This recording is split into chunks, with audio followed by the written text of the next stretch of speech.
Hello. Hello. Hi, Hello, guys. everyone. Welcome. To our channel.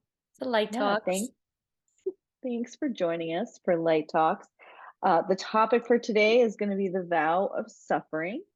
And so we're going to talk about that vow and how it ripples through each of our lives. Mm-hmm. Big topic. Um, You know, we just we go for the light topics here. yeah, yeah. Um, Light talks, light topics. yeah. Okay. Vow suffering. What is a vow? When do we take the vows? How do we right? What is that? Okay.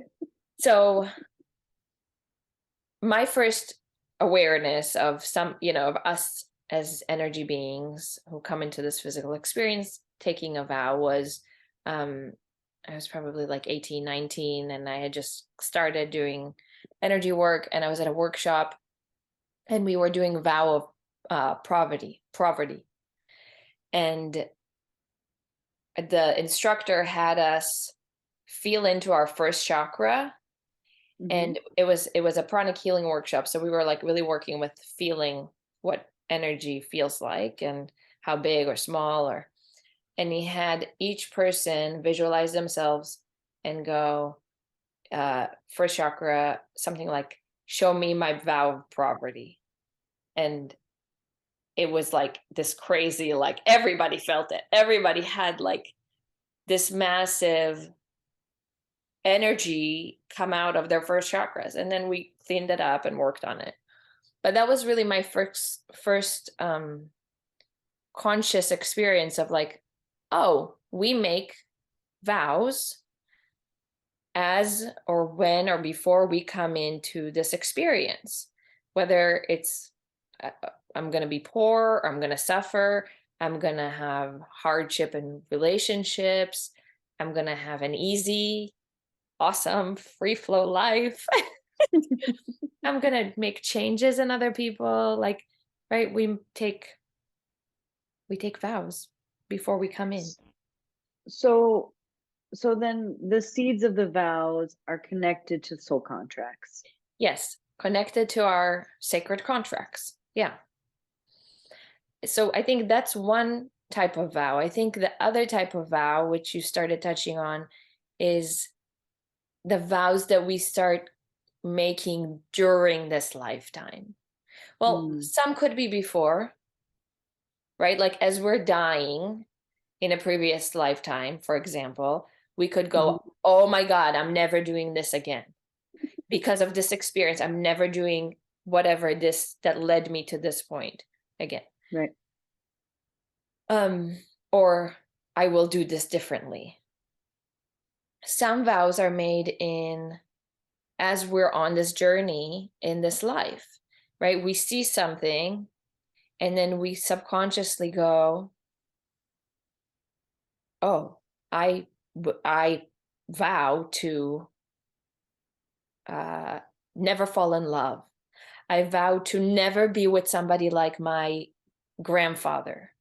I vow to uh, have children who will blah blah blah. I don't know, like, right?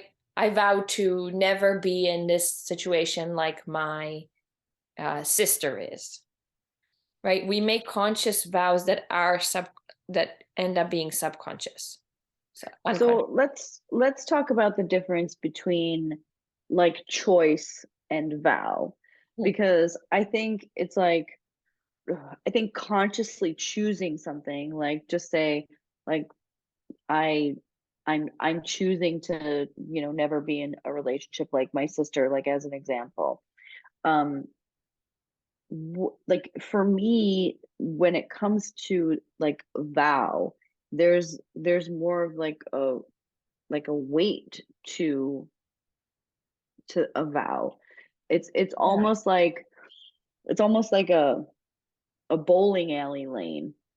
Like when you make a vow, you have a lane, but What? you know you can't jump off of Right. that lane. Because it's an energetic contract. It's not a choice. It's not something that we can adjust unless we become conscious of it.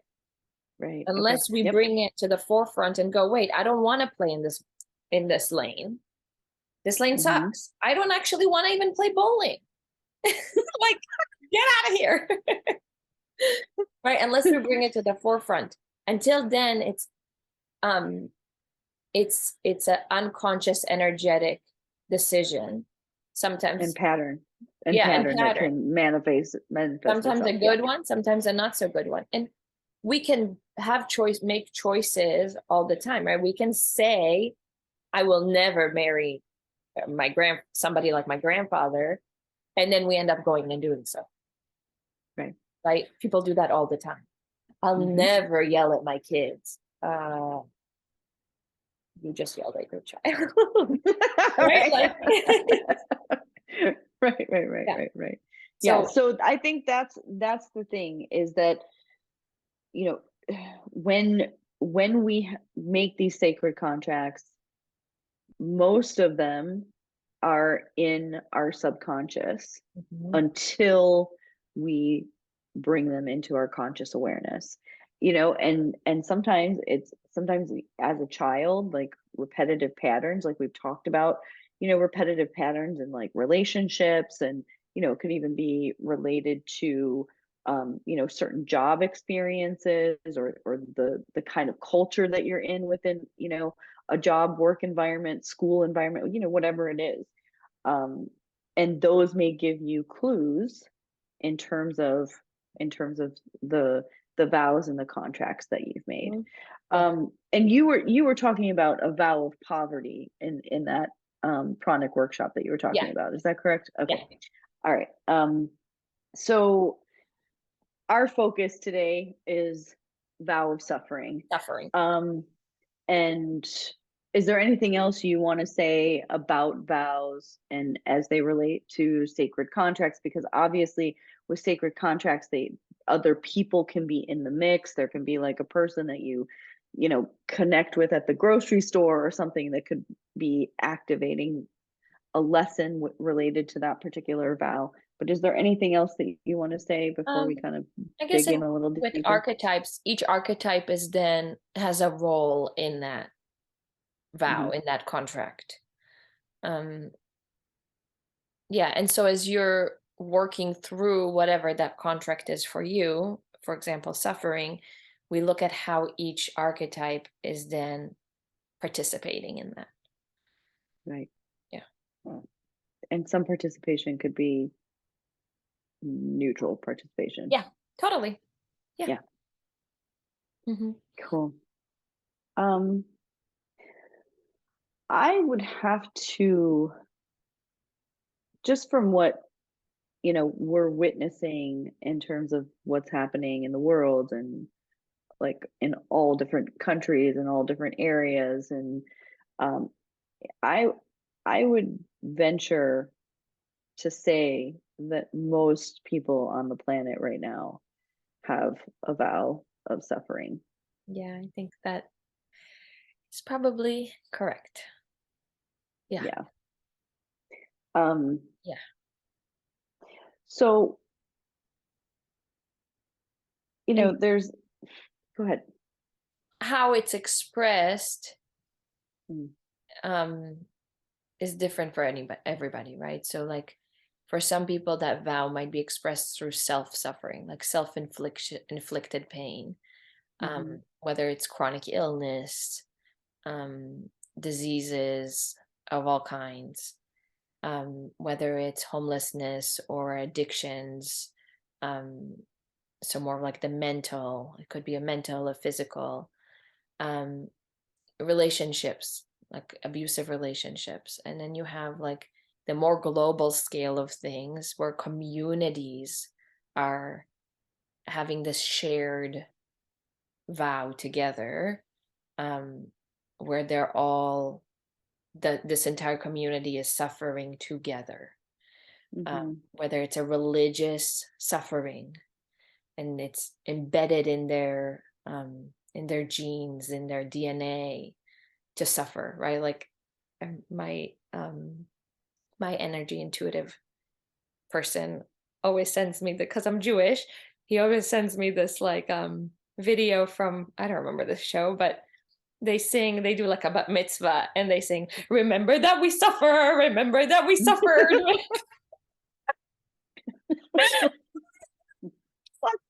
Don't forget. Don't forget. And that's what my upbringing is like. That's the foundation of my upbringing. Let's remember that we suffered and that we can rise up from there. It's like, Mhm, and a lot of other cultures have that. It's mhm. different for each one, but a lot of other cultures have that. So how it's expressed can be different. It can be communal, it can be individual, it can be in relationships, family units. It can be in 2 of those, it can be in all of those. Yeah. Yeah, yeah, yeah, yeah, Yeah. yeah. Yeah.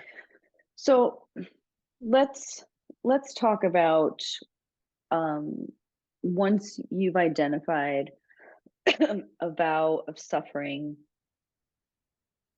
it's like come to your awareness. There's consciousness around this pattern that it's expressing yourself, or it's expressing itself repeatedly or has repeatedly expressed itself in your life. How do you go about Cleaning it up. shifting it, cleaning it up, releasing it?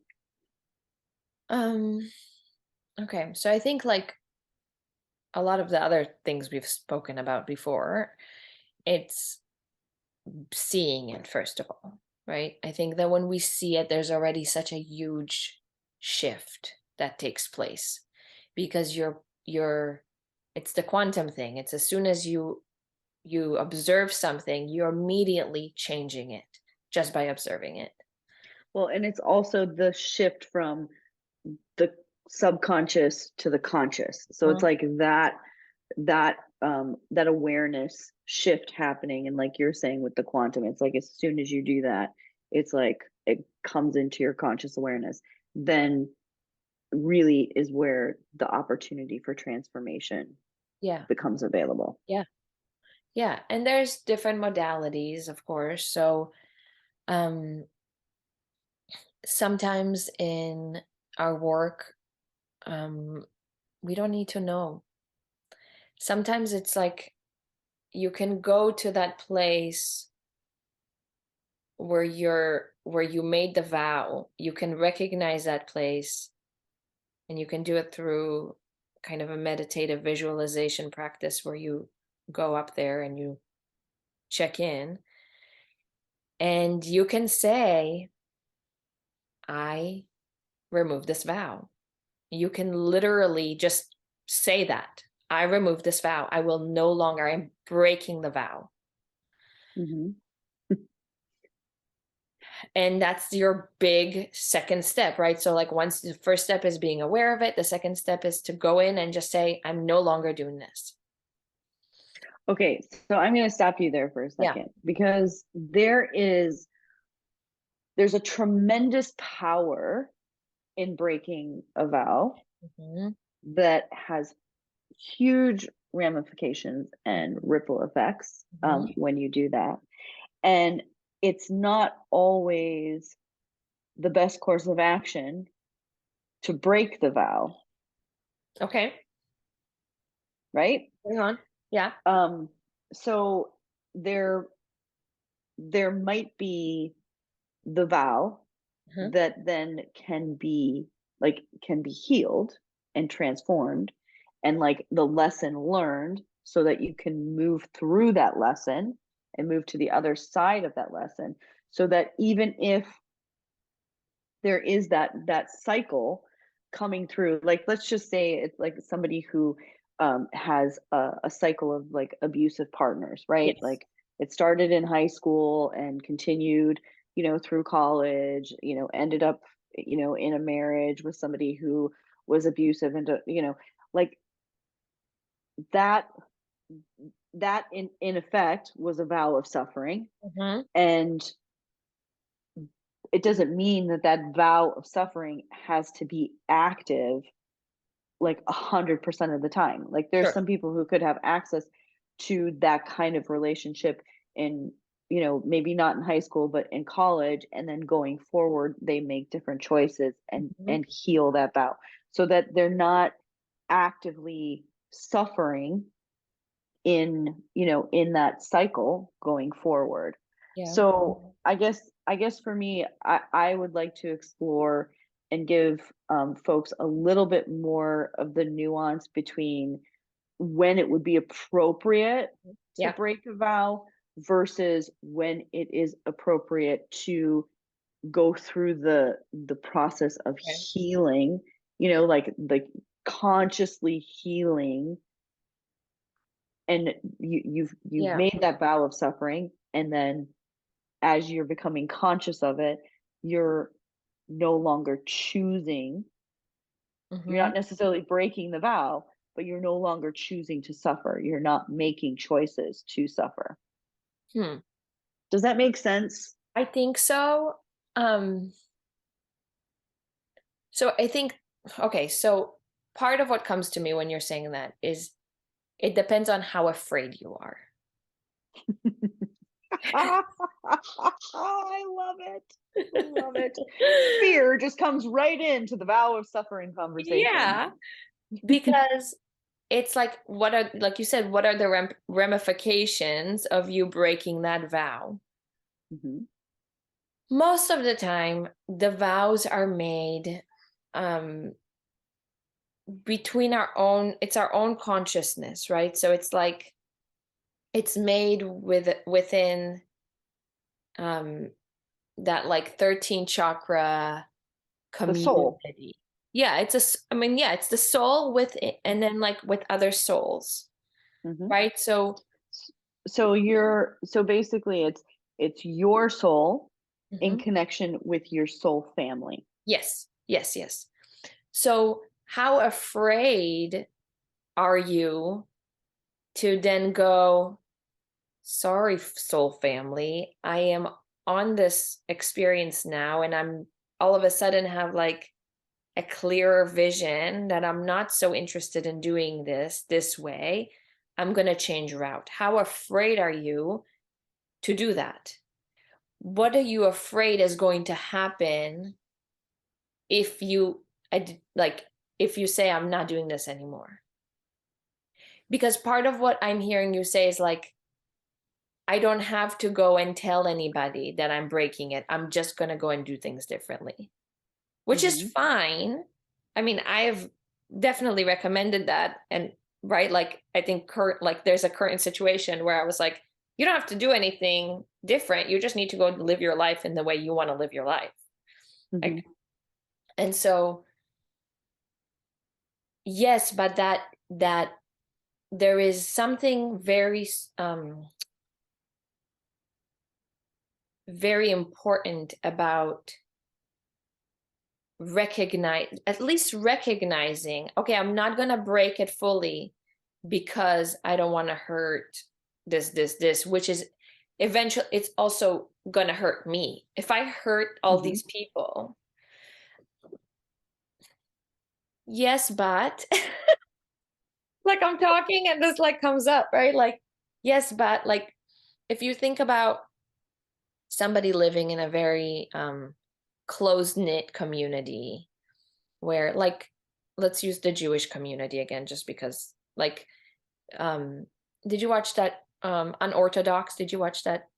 I no, I haven't seen that yet, but Highly I've recommend. watched a couple other, like a couple movies around Okay. similar kinds of communities and things like that. So So like I'm familiar. very like everybody's in each other's shit. You have to follow certain rules. You're not allowed to come out and be an individual. And you can pretend, I'm sure in that community, a lot of people have these secret little lives on their phones or, kind of like in back alleys or whatever. But it takes big guts and courage to go, I'm not doing this anymore. I love you guys, but I need to do me and I'm leaving. Mm-hmm. And so, I think that just, yeah, I think it depends on So I each guess person. I I guess guess individualized. I'm Yeah. gonna dig in a little bit more Yeah, please. It's fun. because that example is, I don't know if that's exactly Okay. like a If full it's on break related. the vow, Okay. right? Well, it is break a vow because you are automatically vowed in to Mm-hmm. this tight-knit community. Mm-hmm. Like you're just in there. Let's do another example. Let's do one that might be a little more relatable. Um, for example, having chronic illness, like chronic pain. Um, that could seem that from like an outside perspective, nobody else is a part of that, right? Like it's just Mm-hmm. about the person who's dealing with chronic illness. But there are so many ties, energetic ties to, usually it's like to your parents, to your mother, there's like a lot of the what I've seen is like vows um to a mother who, like when a mother like feeds kids poison so they get sick and then they can take care of them. Mm-hmm. That, Yeah, yeah. yeah, it's usually that kind of vow. It's, I'll be here in pain, suffering, so you can take care of me. Mm. Okay, that's actually a really, really good example. Yeah. So to get out of that, you can't just like, oh, I'll just pretend I'm fine. You have to literally go there and speak to your mother's higher soul and go, oh, hell no, I'm not doing this anymore. Right. And it's so hard and it's so painful because Mm-hmm. this is the person that you owe life. I mean, that's the feeling you owe life to. She Right, but gave you you your don't life, owe, but you right, don't but owe your life to them. you don't owe a life of suffering Mm-mm. to, to a mother who's filling in like a hole Her inside void. of her Yes. void with Yes. your suffering. Yes. Yeah. Yes. Yes. So Yes. that I think is kind of, that to me, that's a really, really good example, because that's a situation where really, in order to set yourself free, that vow must be broken, Yeah. right? Yeah. Um and yeah, and it is a hard thing to do because it does have residual impact, Yeah. on, like, not only on yourself and in your life, but it also has residual impact on the life of your family, Yeah. extended community. Siblings. Yeah, so forth. Yeah. Yeah. Yeah. Um, okay. So there is that way of doing it, right? Like you can go in and I think that's one way. That's like a first, that's one way of igniting the break, is Right. to go and speak, like we've talked about, speaking to another person's higher self, Higher self. Right. having a conversation there, going up into your own soul connection and having the conversation there, um, doing the energetic work, doing pranic healing or whatever it is to literally remove the cords and the vows from where they are within our physical and energetic bodies. Mm-hmm. And those will, like, you um, okay, so here's another layer of that. If you're not breaking the vow, you can cut the cords as much as you want, they'll keep growing. So you're Right. adding more work because you'll have to keep cutting those cords. Mm-hmm. Yeah. It's, you cut the cords or you can clean the cords, right? And you have And to so clean there's it. like, Yeah. right. So Yeah. there's like there's a like protocols that you can do where it's just like, it's just about cleaning the cords if you're having difficulty communicating with somebody, like you can Mhm. clean the cords, and then Yeah. hopefully communication becomes clearer and more open. um, when you're cutting cords, hopefully you're cutting cords so that they won't grow back. Yeah. Right. Yeah. Yeah. Yeah. Um, yeah. And then there is the actual practice of it, because then, most of us are not like 2 years old. We've lived on this planet for a long time. So we have muscle memory. We are Hmm. doing things because we're used to doing them a certain way. So even if I've broken a pattern, or a vow, I haven't broken the pattern. To change the Hmm. pattern, I have to actually start making other choices. I have to make contrary actions to, Conscious choices, conscious yes, different choices. yes, Yes. yes, yes. So that's where I think the work really comes in, because that's something it's very helpful if you have another person supporting you, Hmm. mirroring you, showing you, this is, oh, I'm seeing that you're doing this thing again. I'm seeing that Hmm. you're about to make this choice that you used to make when you had, the vow was in place. Now you've broken out of this vow. You don't have to make choices like that anymore. What are some other options? Right.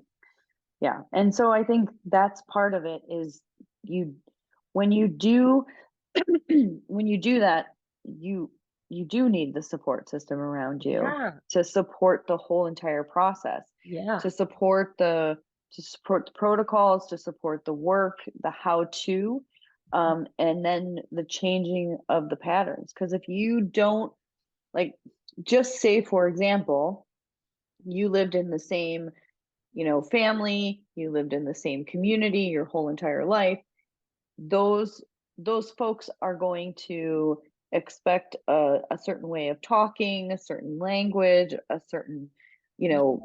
Yeah. like familiarity in terms of Yeah. like how you move, what you do, the things you like, what you eat, all that kind of stuff. Yeah. And then when you start to shift that, if you're still in that same environment and you're like the squeaky wheel within that environment and you don't have support around you to support you moving in a different way, Mhm. it can be incredibly challenging, Yeah. Yeah. because when you start to move in a different way, there's a ripple effect out, especially when you're in that kind of, you know, like whether it's, like a Jewish Hasidic community or any of the other kinds of communities that exist all over the world, or it's just a neighborhood that's like always had the same people and the same families, or it's a family and they're just, they all live close to one another or whatever. Um, Making change, having support makes it much more, a pleasant Efficient, experience. easier, Yes, pleasant. efficient. Yeah. Yeah. And once you break the vow of suffering, you'll welcome more pleasure into your life.